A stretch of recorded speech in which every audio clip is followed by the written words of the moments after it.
কোরআনের মুজিজা হলো কি আমি আপনি জানি নাকি ভাই? কোরআন হলো এমন কিতাব আল্লাহ তাআলা নিজেই বলেছেন যালিকাল কিতাব লা রাইবা ফীহ, ওই সেই কিতাব যার মধ্যে কোনো সন্দেহ নাই, যার মধ্যে কোনো প্রকার অস্পষ্টতা নাই, যার মধ্যে কোনো ভুল নাই। যদি কোনো মানুষ এইটাকে যদি প্রদর্শক মানে তাহলে এটাই হবে হেদায়েতের বাণী। আল্লাহ তাআলা বলেন হুদাল লিল মুত্তাকিন, আর কবির ভাষায় নিজেই বলেছেন এই বাণী সকলের নয়, শুধু মুমিনের, যারাই চলবে মেনে ফল পাবে কোরআনের। এই বাণী সকলের নয়, শুধু মুমিনের, যারাই চলবে মেনে ফল পাবে কোরআনের।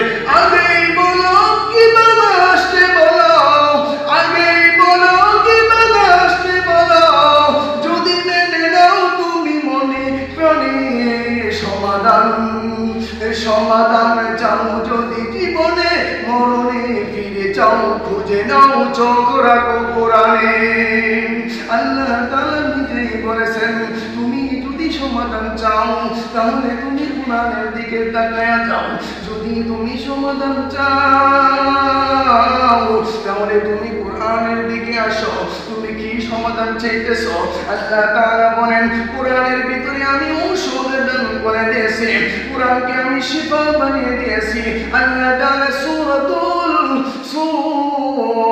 বনি ইসরাঈলের ভিতরে বর্ণনা করে দিয়েছেন। আল্লাহ তাআলা নিজেই বলেছেন ওয়ানুনাজ্জিলু মিনাল কুরআনি মা হুয়া শিফাa'un ওয়া রাহমাতুল লিল মুমিনিন।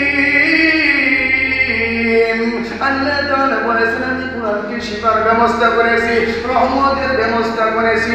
এ মুমিন, তুমি যদি কোরআন অনুযায়ী যদি চলতে পারো, তুমি যদি জীবনকে পরিচালনা করতে পারো, আমি আল্লাহ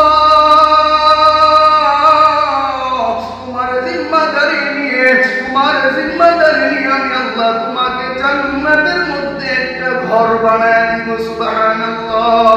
শুধুমাত্র এটাই নয়, ও আমার ভাইরা, আমার বন্ধুগণ, নিজে যদি কোরআনের হাফেজ হইতে পারো, সেই অনুপাতে যদি নিজের জিন্দেগিকে যদি পরিচালনা করতে পারো, তাহলে তোমাকে আল্লাহ তাআলা নিজ জিম্মায় জান্নাতের মধ্যে দাখিল করিবার ব্যবস্থা করিয়া দিবেন। সুবহানাল্লাহ।